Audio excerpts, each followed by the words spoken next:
verso 1 e 2 do Dhammapada.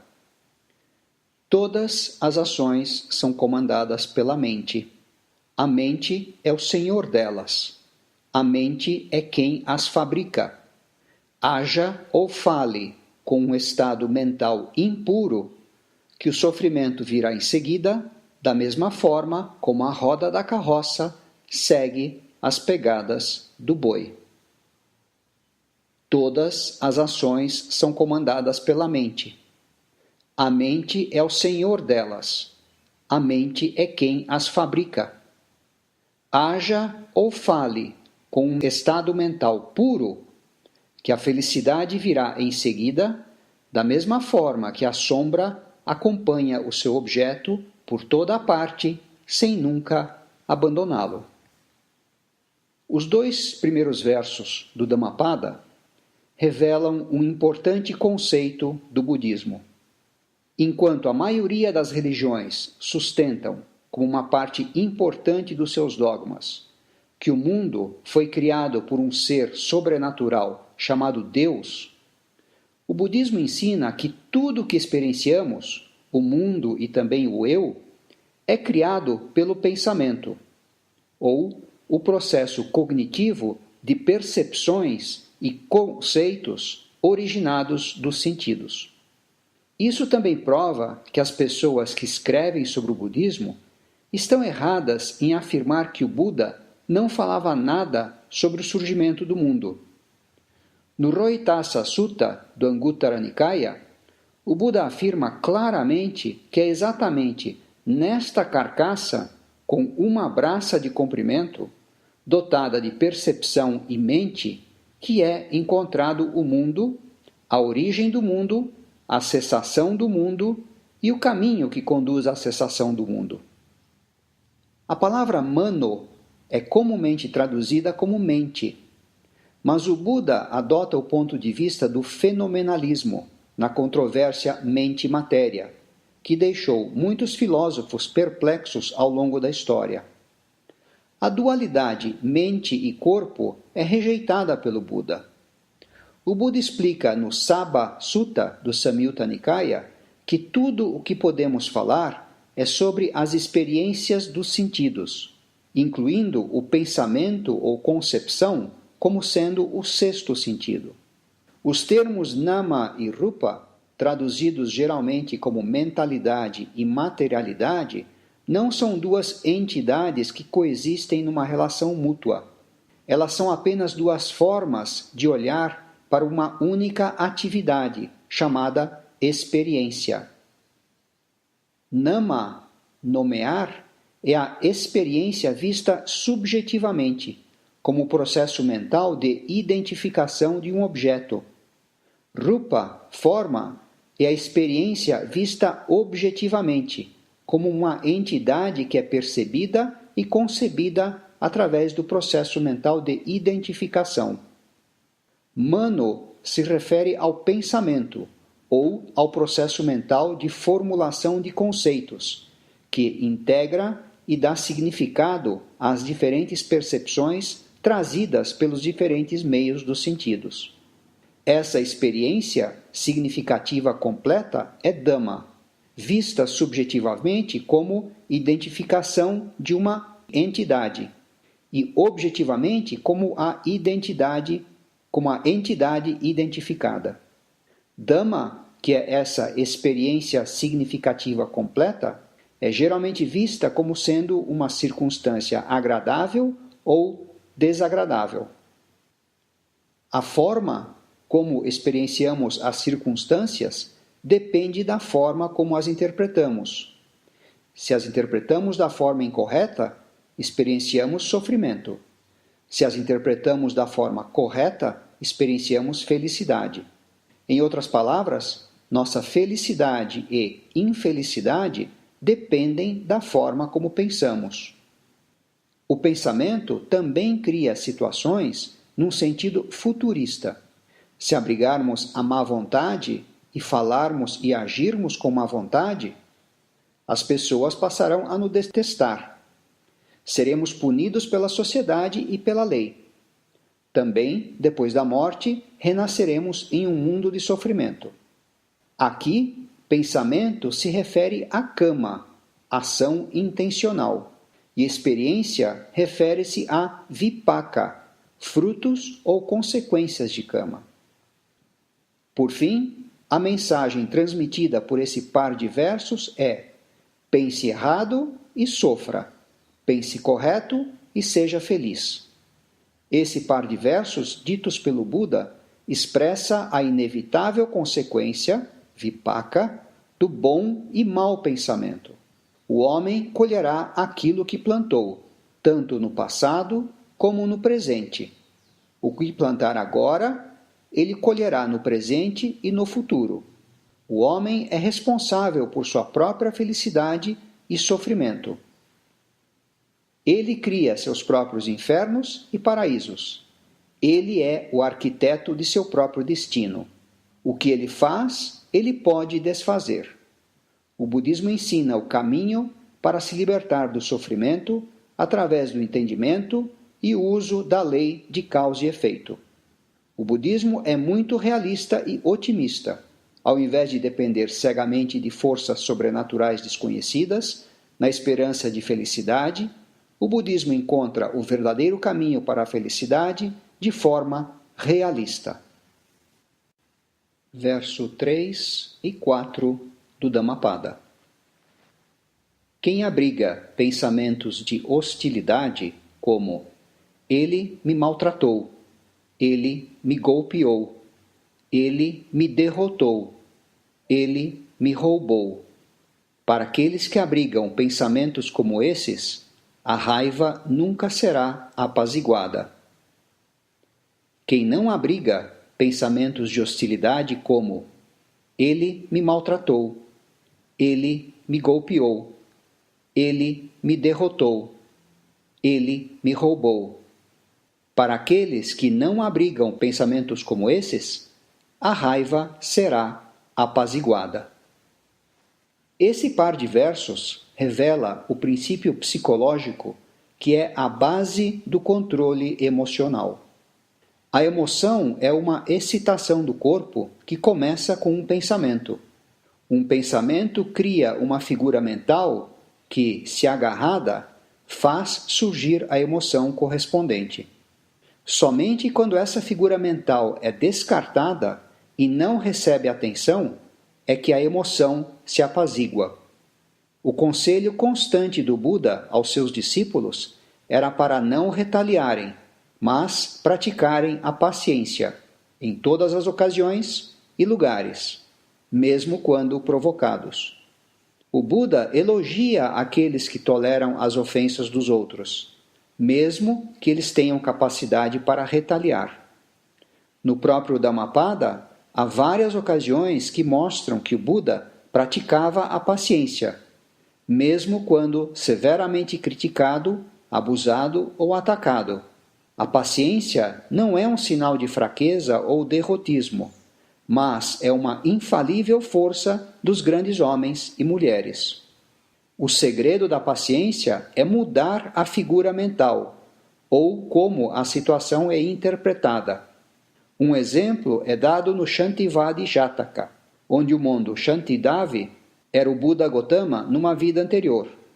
O monge continuou repetindo no pensamento: longa vida ao rei e que ele esteja livre do mal, enquanto seus membros eram decepados até a morte, por esse rei cruel que queria testar a sua paciência. Dhammapada, verso 5. Pois neste mundo a raiva nunca é apaziguada com outras ações enraivecidas. Ela é apaziguada pela não-raiva. Essa é uma lei imutável e atemporal. O princípio revelado nesse verso está bem claro. As brigas nunca cessam através de brigas. A guerra nunca vai chegar ao fim através de outras guerras. A hostilidade nunca cessará retribuindo a hostilidade com hostilidade. Somente colocando um fim à raiva e hostilidade é que males como brigas e guerras podem cessar. É através da amizade, perdão e esquecimento que a hostilidade cessa. Verso 6 do Dhammapada. Há os que não percebem que nós teremos um fim nesse mundo. Mas aqueles que percebem isso têm suas desavenças apaziguadas. A essência do budismo é encarar a realidade da morte e da impermanência. Sofremos porque fugimos da realidade, arrebatados pelas emoções. As emoções estão em conflito com a realidade. Portanto, elas estão destinadas a serem frustradas pela realidade. Não somente a raiva, mas também todas as emoções egocêntricas cessam quando encaramos a realidade da morte. É um pensamento realista que coloca um fim em toda infelicidade. Aqueles que não encaram a realidade da morte desse modo budista continuam frustrados e com raiva, e, consequentemente, sofrem. Geralmente, as pessoas não estão atentas de que a morte irá surpreendê-las um dia. Elas agem desatentas a essa verdade universal. Tanto monges como laicos, desatentos à morte, considerando-se imortais, frequentemente negligenciam o cultivo de virtudes. Envolvem-se em disputas e discussões e, com frequência, ficam desapontados com suas esperanças e aspirações destruídas. Algumas vezes, adiam seu trabalho na esperança de fazê-lo em larga escala no futuro, mas terminam sem terem sido capazes de fazer nada. Portanto, só há vantagem em refletir diariamente sobre a morte. Estar atento à morte é algo essencial para o modo budista de entender a real natureza da vida. Há pessoas neste mundo, pessoas com distintos estilos de vida, que se ofendem com a mera palavra morte. Imaginem então como reagiriam ao refletir sobre a morte. Apaixonadas pela vida longa, boa saúde, juventude e prosperidade, elas se esquecem completamente do fato de que estão sujeitas à morte. Imersas nos prazeres evanescentes dos 5 sentidos, elas somente buscam satisfação material no mundo, desconsiderando completamente uma existência futura e se entregando aos vícios da mente, corpo e fala. Elas consideram essa vida impermanente e evanescente como sendo permanente e perpétua. O Buda disse essas palavras para fazer surgir uma sensação de insatisfação nessas pessoas cegas e ignorantes, para apaziguar os tormentos do sofrimento causados pela separação de pais e filhos, e da riqueza e prosperidade, para inculcar a doutrina da impermanência em todos os seres, e assim convencê-los da insatisfação da vida, e direcioná-los para a realização da eterna paz. Uma pessoa que não compreendeu a doutrina do Buda está apaixonada pela vida longa e se considera imortal, mesmo que ela veja muitas mortes ao seu redor. Está apaixonada com a boa saúde e se considera livre das doenças, mesmo que veja incontáveis pessoas doentes ao seu redor. Está apaixonada pela juventude, apesar de ver muitas pessoas velhas, e se considera não sujeita ao envelhecimento. Está apaixonada com a riqueza e prosperidade, apesar de ver incontáveis pessoas destituídas devido à perda de riqueza. E ela nunca pensa, por um momento sequer, que também está sujeita a tais situações. Dhammapada, versos 7 e 8. Quem apenas a beleza contempla, com os sentidos descontrolados, que não sabe o que é moderação ao comer, lânguido, indolente, esse será subjugado por Mara, como o vento que derruba uma árvore fraca. Quem o repulsivo contempla, com os sentidos bem controlados, que sabe o que é moderação ao comer, convicto, diligente, esse não será subjugado por Mara, como o vento que não abala um rochedo. Quem tem uma falsa noção de otimismo e pensa que a vida é um mar de rosas sem espinhos, mantém-se focado no lado agradável da vida e ignora o lado desagradável. Como resultado, há o apego às coisas que são consideradas como isto é meu ou isto é o meu eu. Quando essas coisas às quais há apego mudam ou se separam, há a lamentação que aquilo que é meu ou aquilo que é o eu está se destruindo e morrendo. Quem olha para o lado desagradável da vida, os espinhos das rosas, os apegos são enfraquecidos. Quando isso acontece, a mudança e separação dos objetos de apego não trazem tanto sofrimento e pesar. Quem o repulsivo contempla, Asubha Nupassana em Pali, não significa a reflexão no dolorido da dor, o que produz raiva ou aversão. Isso é chamado cultivo da percepção do repulsivo, que também deve ser evitado. Seu verdadeiro significado é a reflexão nas desvantagens do prazer sensual, que as pessoas frequentemente gostam de ignorar. E ao fazer isso, elas se deparam com o sofrimento, exatamente a coisa da qual estão tentando escapar.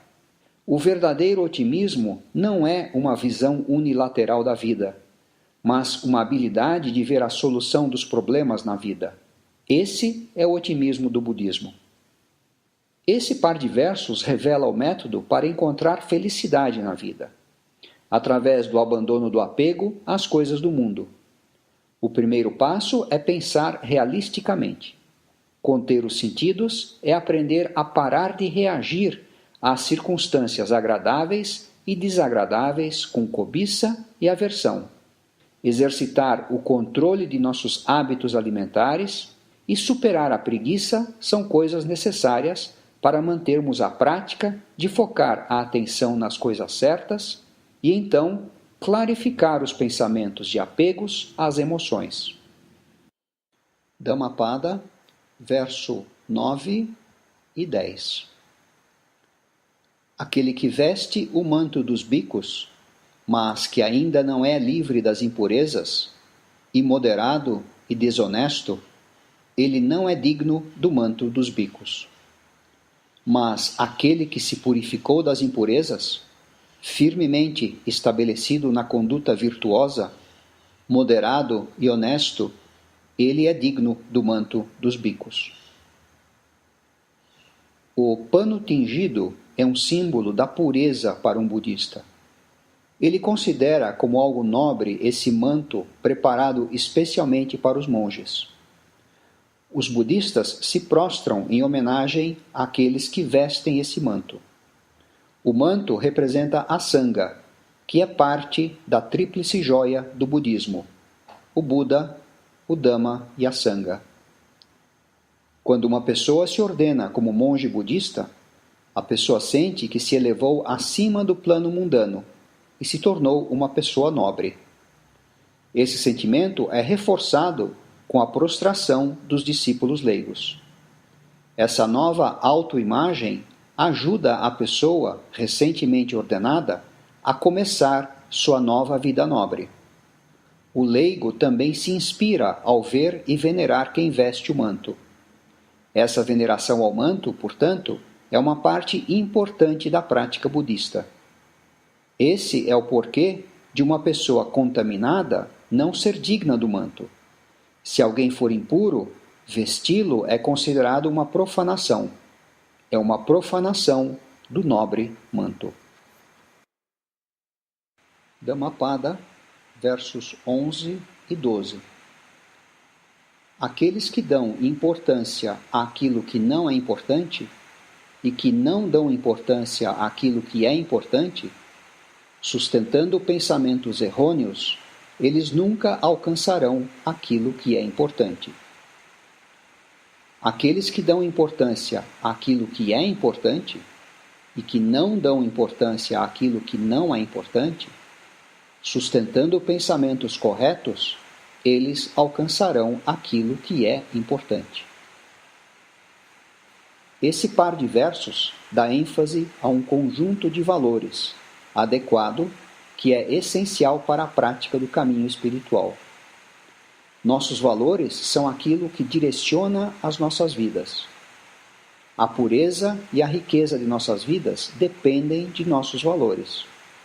De fato, nosso julgamento de superioridade e inferioridade, a nossa felicidade e senso de realização também dependem de nossos valores.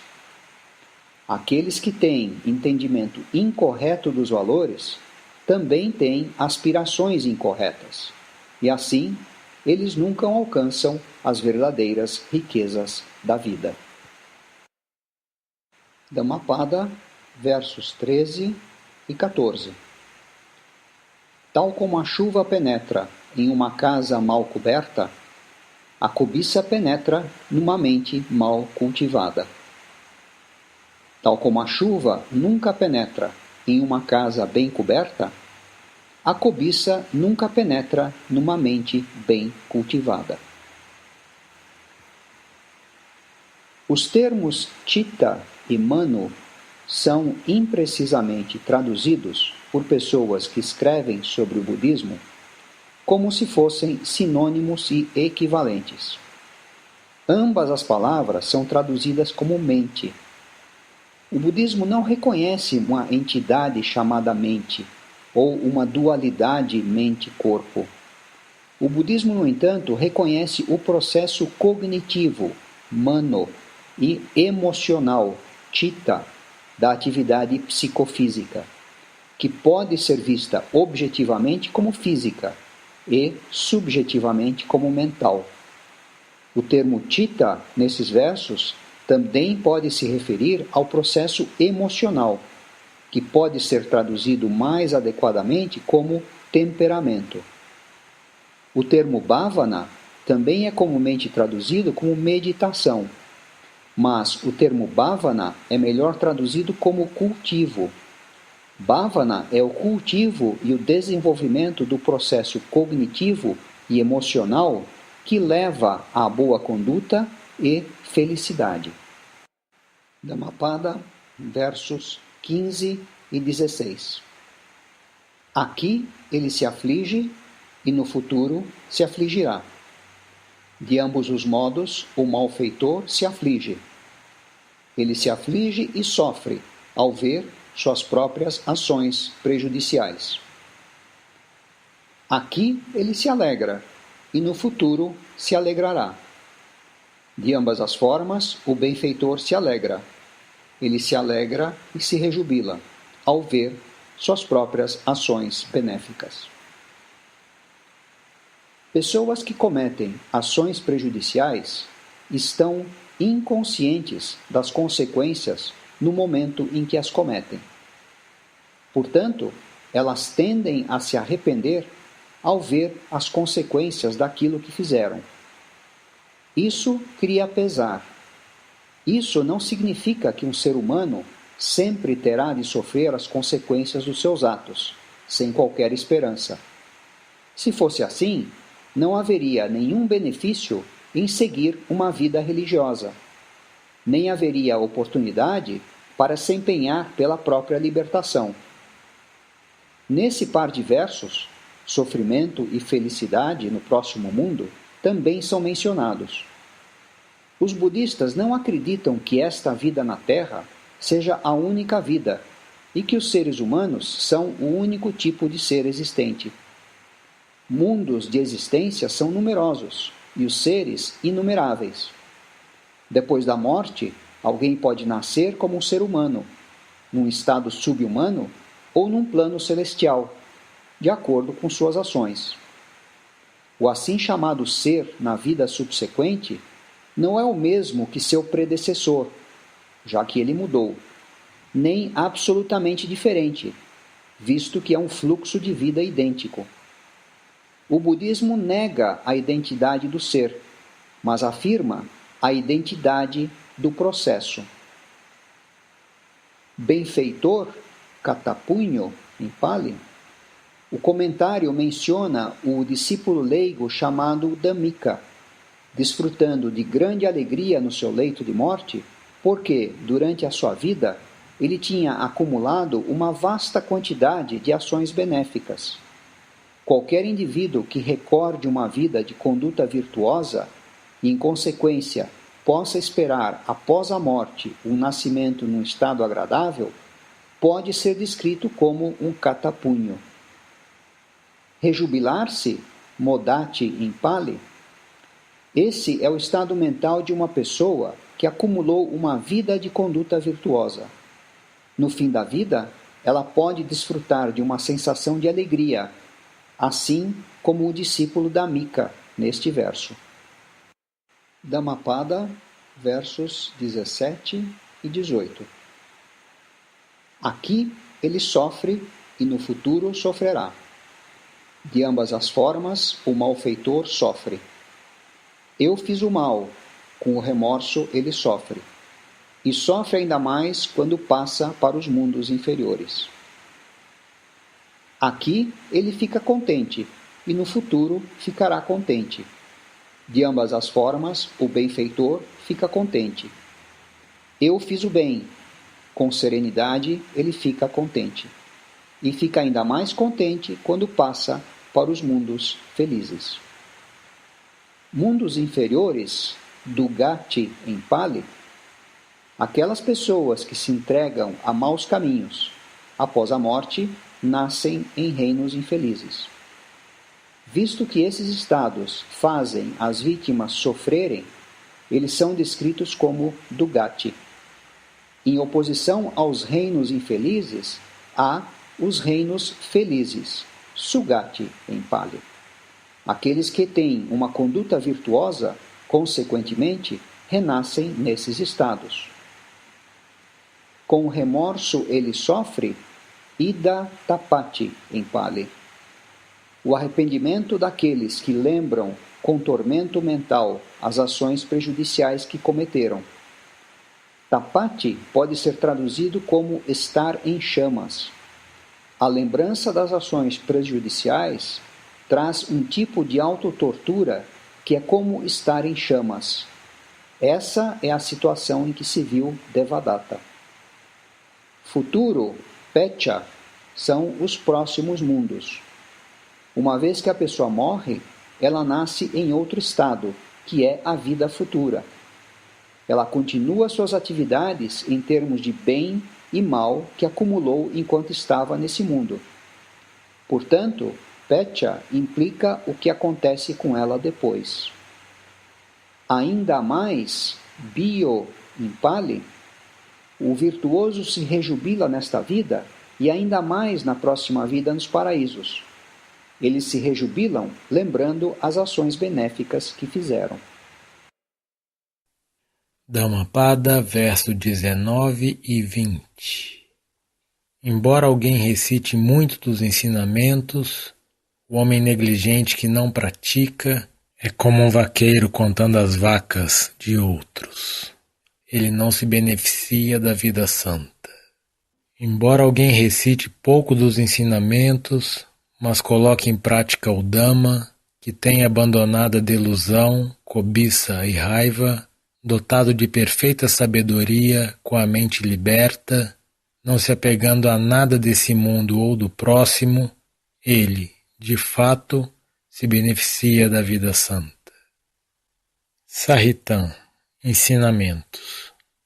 Ao pé da letra significa qualquer texto, mas nesse caso se refere especificamente aos textos budistas.